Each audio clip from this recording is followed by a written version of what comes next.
crazy about your wife. Welcome back to another episode of the Entrepreneurial Family Man podcast. That's a good one. Jamie, just don't accidentally post this one or something. Yeah. Wouldn't that be horrible? Well, I pretty much knew everything I needed to know about marriage when I was engaged. How about you? We have Michael up in Buffalo, New York. Hey, hey. Chris Niemeyer and Jamie Slingerland remote here on the condo in St. Petersburg, Florida. I'm excited. This is the second week in a row that EFM has recorded on a balcony. That's just a whole lot of fun for 7. So today we are going to tackle this topic because in our private Facebook group, which by the way, head over to efmlife.com and you could join our private Facebook group. There's a lot of awesome conversation going on in there. But we got this post from Nick Red, and he says, I'm going to quote this. He says, "Morning, EFM men. So I'm 100 days out from my wedding. Let's just say I'm grateful that engagement is temporary. I'm also grateful for all that you guys are sharing in the podcast for the family man. But I was wondering, what are some things you would say to your pre-married self? What is one thing you wish you knew in your final months of engagement?" Man, Nick, way to go in even asking this question. You are far ahead of so many other men trying to be more intentional, more authentic in just desiring a great marriage and seeking out some answers. Not that we have them, but we have stumbled through some times and trials and tribulations in our own marriage and just want to kind of unpack this question. So, Jamie, Michael, what would you say to your pre-married self? Nick Red, way to go, man. That's just an awesome question to ask. I mean, gosh, I wish I would have asked that same question when I was engaged. I think I have some bad news for you. One thing, sorry, my friend, marriage is a little too complex just to give you one little nugget today. So we'll have to unpack several different things today. Where should we start? Do you truly understand who this woman that you plan to spend the rest of your life with? Do you understand who she is, how she's put together? What is she like? What makes her tick? How does she feel loved? What is her personality bent? What is she like? I would want to get pretty intentional about learning more about that. Yeah, Nick, great question. I think this can add tremendous value to us just talking it through. And we want to be learning like you, and we don't want to be those guys that stop asking the right questions, because this is not a one and done thing that you start the marriage right and then everything just goes perfect. As we know. So true. So true. And this is, as Michael just shared earlier, this is we will scratch the surface. And I think we would all agree we could write a book to our pre-married selves about what to look for and how to do things differently, right? But let's camp out in this first point here because this is such an important one. But living in understanding with your wife, it's all about awareness, right? And understanding who she is, how she ticks. What you guys were both saying, how does she respond to things? For Alicia and I wish I would have spent way more time doing this in pre-marriage counseling, let's say. But in fact, I think these kind of assessments that we've taken over the past few years have really brought to light just the stark differences in our personality that obviously we know about and we've seen that play out in marriage and daily life. But to understand a lot more of where she comes from and how she comes to decisions, how we process, issues or problems or tension together, and to really, really underscore understanding that and it's that self-awareness and then awareness of how she ticks and what makes her come alive, right? Those are the things that you want to really explore in a deep way. So seriously, I wish I would have known about Enneagram or Myers-Briggs or DISC or whatever, those kind of things, even as we were dating, to really get an understanding of how she sees the world and how I see the world, because I don't want her to fit into my box. I want her to join in this together, and understanding how she approaches life is valuable. Yeah, those tools have just been game changers for me and Ruthie. I'll just take responsibility for being immature and not having awareness. But early on, Me too.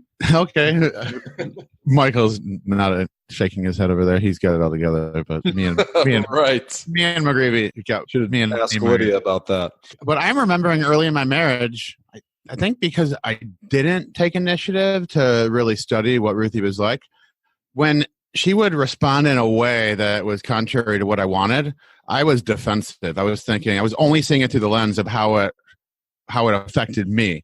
And when you peel back the layers and start learning about ourselves and our partner, we start realizing they are a dynamic person with their own wiring, with their own desires. And I think we'd all agree that if our spouse is the same as us, there's no need for a partner. And usually it's true, opposites attract. And so I'm looking at you guys and McCluskey also. It's like our wives are so much different than us. So when you sit down and take an assessment and just listen to how your wife is wired, and then start seeing the conversations, the conflicts, all that stuff through the lens of you guys being different and that being a good thing, now you stop looking at yourself and you start saying, oh, this is not about her conflicting with me for the sake of just fighting. She has different views. She has different opinions. She sees the world differently. And that is an amazing thing. It's going to help our family in the future. It's going to make life more exciting. It's such a good thing. And I was the guy who I was thinking, why is she mad at me, or did I do something wrong? No, like that was just healthy conflict because of two separate people that are figuring things out. Man, that's an awesome point, Jamie. I love that. And, we talk a lot about this book, The 5 Love Languages. Man, I wish I would have dug into that one before I got married, because it turns out Lydia, my wife, feels loved in different ways than I do. In my own immaturity, here I am trying to love her in the way that I feel loved, and I'm wondering, why the heck isn't she appreciative? Why doesn't she light up when I do the things that I would want her to do for me? Just reading through that book and starting to understand that different people feel loved in different ways. I had to meet her on her ground and offer her what really made her feel loved versus what I think she would love. And that assessment, that 5 love languages assessment, really helped a lot with that. Yeah, that is a great book to read through together. In fact, I might need to reread that one because, we all grow and mature and move in different ways throughout life. But that's a great one. And just that understanding of knowing who you are too, and how you deal with conflict, deal with the stuff in your life. I mean, so many times I think as guys, I know I am guilty of this, but just being immature and thinking, oh, it's kind of my way. Like, why didn't she see it my way?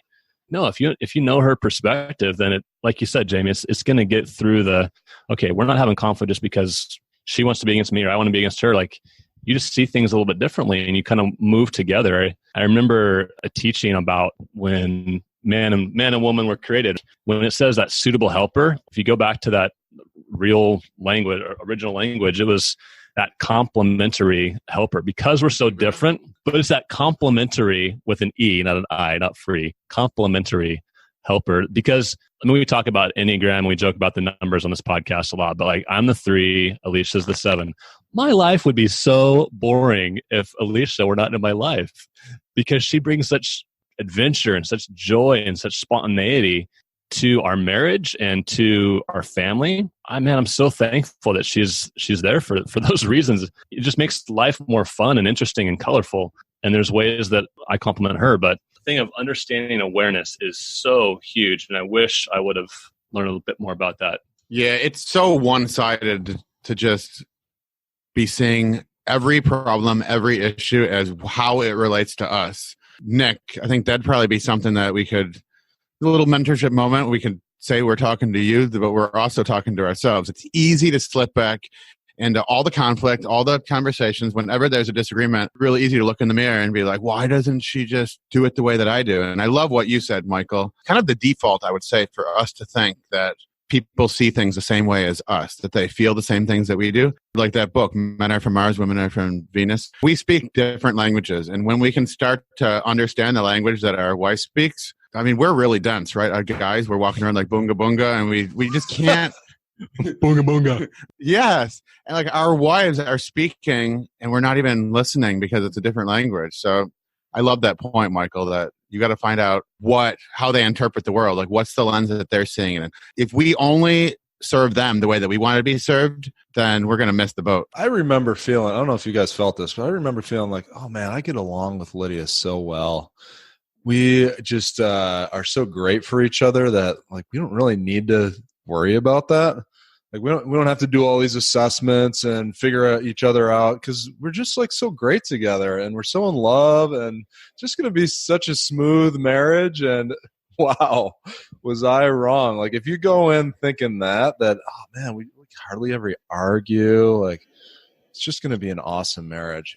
You are going to be blindsided by something at some point because we are different than our wives. And thank God, right? Because if we were the exact same person, how vanilla and uninteresting would that be? And we'd also be stagnant too. We wouldn't be forced to grow and become more through our marriage. Absolutely. Yep. You'd have a boring marriage if it was just to yourself. No doubt. You know, Michael, we talked a little bit under this point too of understanding awareness of when problems arise, when we make mistakes, how we own that and how quickly we own that. And, you know, I got married young. I was pretty dense, still am. But man, there was just something inside of me, my personality, maybe it's just guys in general who we are pretty slow to say I'm sorry or to ask for forgiveness or to acknowledge that we made a mistake. I'd say that's one thing that I've learned over the years. Of course, I'm still learning. It's those words of, I'm sorry. It's my fault. I was wrong. It sometimes just sucks as guys to have to say that because we want to think we have it all right and put together. That when you know that you've done something wrong and you know there's tension, you can cut it with a knife in the house. You've got to say those words and then just listen. You talked a little bit about how that's worked for you. Yeah. What if you don't know that you did something wrong, but your wife is still upset? Like that's something that was really hard for me is I realized there were times when I didn't understand what happened or how I hurt my wife, but I still needed to apologize. And you're right, Chris, as men, like we want to be right and we want to understand something. Or I don't know, for me, I kind of feel like a chump if I'm apologizing and I don't think I'm wrong or I don't totally get it. But what I realize is if I hurt my wife in some way, then I'm wrong. And I need to apologize for hurting her. That is so painful, like to take a step in her direction when you, in your mind, fully believe that she's still wrong. Guess what? If you want to start the communication, if you want to open it up and actually start working through the void that's there, you got to lead that. Like I found out that I need to initiate that. I need to be the one that takes a step toward her first and say it. I mean, this is my wife. This is the love of my life. And I feel bad for hurting her. And I need to say that. Like, I'm so sorry that I hurt you. There's a slight little difference in how you can say it. And I've said this before. This is how I know. You could say, oh, I'm sorry that you were hurt by that. No, that's not apologizing. I'm sorry I hurt you. That's what I learned that I needed to say. I've heard it said you can either be right or you can be happy and you get to choose. I think that's probably, to take a negative approach, that's probably the hallmark of horrible relationships, right? That one person is just self-righteous saying, I am right, and I'm going to dig my heels in and stay there. How's that working out for you? Being right I would go as far as saying being right all the time doesn't really have a lot of value in a dynamic relationship. Amen to that. Yeah, absolutely. Yeah, and Michael, you said something too there. Just the key word I think is lead. You need to lead saying you're sorry. If you're going to be a leader of the house, sometimes it's owning up to the fact, I'm leading the fact that I made a mistake and I want to lead to this reconciliation now. And I think that brings us to the second point I want to talk about is ways to outserve your wife. We talked to our pre-married self. What would you do differently? How would you approach this? Outserve her. Let's talk about that for a minute. Well, we've talked about this over and over on our podcast. I think men have this excitement and thrill of spending time with other men and going on these epic trips and going places and doing things. And then the elephant in the room is, I'm just going to leave my wife with this mess. We are called to serve our wife by acting first, by helping our wife find the adventure that they're called to live with, to send them to the salon or to get their nails done, or to take note when they're exhausted with the kids, to cover for them and let them leave and just be a real person instead of all these roles that women are a lot of times stuck with doing the majority of the work.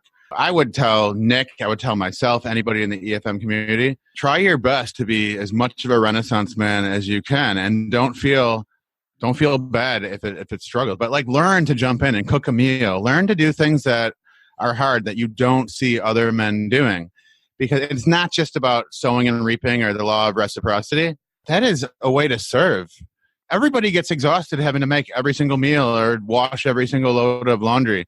I just went into marriage, Nick, thinking, oh, like, my wife is going to be kind of like my mother and clean everything after me and do all these other things. We're adult. When we leave being single, we shouldn't leave our equipment in the locker room there. We need to clean up after ourselves and serve our wife and help her clean. And I mean, that's just a way. I think that's something that a real man can lean into, is looking around and not saying, oh, that's what kids do, right? Like, I didn't put it there. I'm not going to put it away.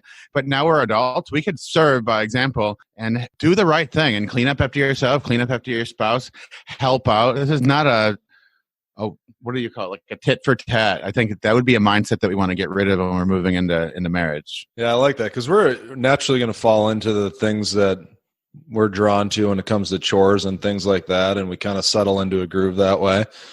But I like that idea of just like breaking the rules sometimes, and maybe your wife goes to do the laundry and it's already done. Whoa, how about that? What about stepping in and crossing those lines and surprising her with something cool? I mean, I also think about just this, it's almost like a dance in a way. It's like an art, finding little ways to step in or help your wife know that you're thinking about her and that you love her and you appreciate her. It could be as simple as like leaving her a note under her little visor in the car when she goes down to look at her makeup in the morning before she drives somewhere, and sees a note that like, you're beautiful or something like that. Little things like that can go a really long way. And inevitably, you'll start seeing things show up too that she does, and it becomes this kind of back and forth where you're investing in each other and trying to outdo each other by honoring each other. And that's really fun. And it's like not always that way, of course. There's some difficult patches, but when you can get in a rhythm like that, man, that is the good stuff, trying to outdo each other. That's good. And those are great little examples. Let's throw out a few more examples like that, because a little note in the visor, things of that nature are great. I know, sometimes find out or just go buy a cheap thing of lipstick, and every so often just write like, I love you in the mirror in the morning before she wakes up. Like, just sample like that, or getting her, something simple as putting the toothpaste on her toothbrush before she goes to bed. So you just know, like, oh, he's thinking of me. Those little notes, these stuff. So we do trips, and there are often times where Alicia's great about this, and we'll just leave and stuff little notes in each other's suitcases before a trip.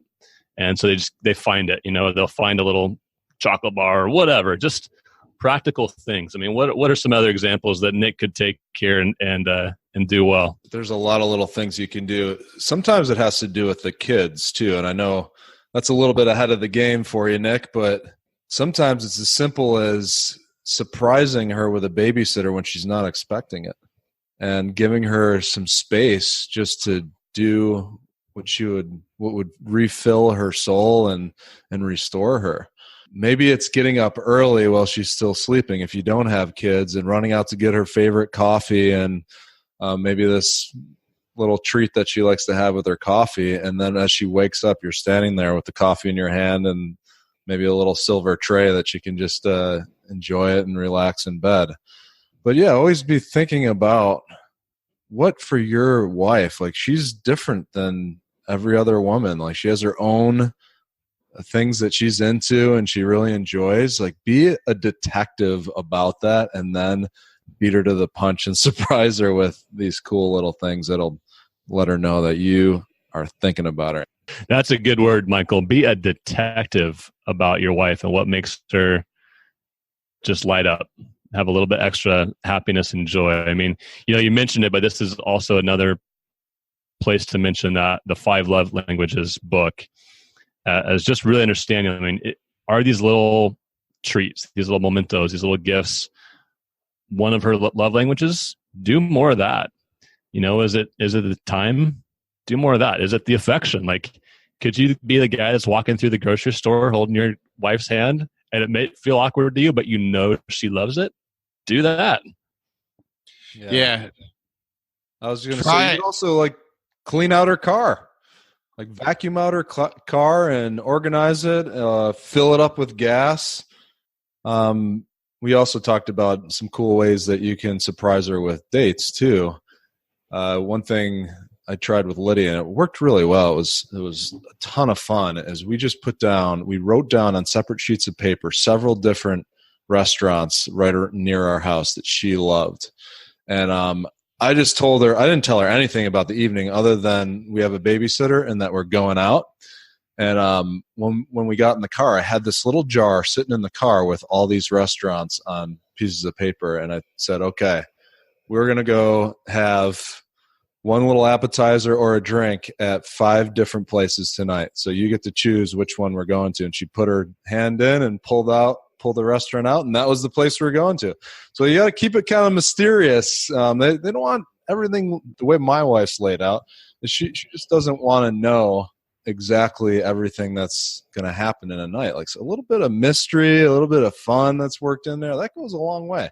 I like that. So that's a great point. Just to outserve, be a detective of your wife, find ways to bless her, and really dig into that.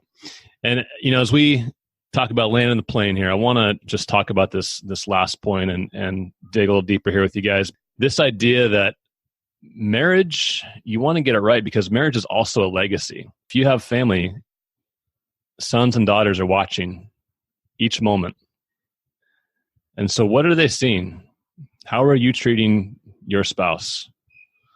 What is your daughter learning about how she wants to be treated? What are your sons learning about how to treat a woman and to find the type of woman that they want? So, man, Jamie, what are your thoughts on how to approach marriage as a legacy? Well, I'm going to speak right to Nick on this one. You're getting married in 100 days, and you might be saying, marriage is a legacy. That's so far away. I don't have kids. I'm not even thinking about children. And there's an airplane going over. It's pretty loud right now. But Nick, I love the movie Back to the Future. I know Biff goes back into time and he gives that almanac to his younger self. And I wish we could go back and give ourselves a conversation or a mentorship lesson. But I'm telling you, Nick, you are laying a foundation with your fiance, and soon to be your wife, of saying, I'm going to date my wife every single week. And don't be surprised, Nick, when life comes and all of a sudden shows up and now you're busy as heck and that you've got little toddlers and there's going to be this tendency to not take the time and get a babysitter or do a weekly date. And that's when you need to connect the most and be on the same page. So I think, Nick, the legacy starts now with you deciding as an entrepreneurial family man what kind of marriage you want to have in 30 years, and you're planting seeds immediately into that. And you're telling your wife, we're going to have a marriage-centered home, baby. We're going to have kids that are coming, and they're going to see us listening to each other and serving each other. And we're going to show them by example that they are not the center of the world. And I remember, McGreevy, I remember Dr. Lehman was telling us at that Man Alive event years ago, if you are determined to have your children serve the Lord and become Christians someday, then they have to have room in their hearts to let them in. And if they think that they're at the center of the world, how are they going to have room for a savior? And so I think, Nick, that's what you and your soon-to-be wife are going to start doing right away is having this plan that when our children show up, we're going to be examples to them on how to serve each other and not be super selfish and still have an amazing life of adventure and fun and exploration or whatever your values are. You're doing it with this young lady, and she's the one that you're going to have. Start thinking about legacy immediately. Oh man, Jamie, that's good. When I look at my grandparents and even think about my ancestors, I find that question sits with me. I wonder what their marriage was like. And if I did experience it and observe it, I knew what it was like. And I was very interested in that. Like, yeah, my grandma and grandpa, like they seemed to get along. Maybe it wasn't totally clear how much they loved each other or how committed they were to each other. And so this, like, it's so much bigger than us just having a marriage that we're happy about for ourselves and for our kids. This goes on for generations. Maybe that's a question I could put out there is how clear is it to people who are observing your marriage that your wife is your number one, without a doubt? How clear is it to your kids that she is number one? And how can you make it absolutely clear if it isn't right now? I love that example Andy Andrews gives. Like we don't do a whole lot of walking in the door at the end of the day because we're not at work all day, us EFM guys.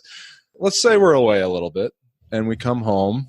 Kids come running to the door because they're excited to see daddy or papa. So, if you're a dad, most dads would just embrace them and hold on to them and say, oh, great to see you. And then eventually after you get through all the kids, you go over to your wife and say, hey, how's your day? Andy Andrews pushes us to flip that upside down. And as our kids come running to the door, say, oh, just hold on a second. Hold on. I want to go see mama first. And you walk up to mama. You give her a kiss on the cheek. Tell her she's beautiful. And you say, how are you? How is your day? You're communicating so many things in that moment, right? You're telling your wife that you are, without a doubt, the most important person in my life. And guess who else is seeing that? Your sons, your daughters. Your daughters are saying, that's how I want to be treated. That's how I should be treated. And your sons are saying, that's how I need to treat my wife. It's much bigger than just your marriage. That is a great example, great visual for us to exemplify in our homes. Thank you for sharing that, Michael.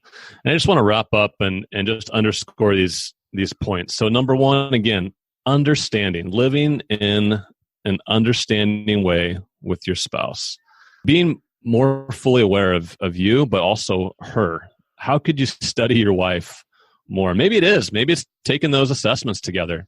Maybe you need to just really understand her perspective on life and dig into how she sees the world and the lens. And number two, out serving, talking about these small but practical, tangible ways to serve her, throughout the day, throughout the week. Like Michael said, be a detective of your wife.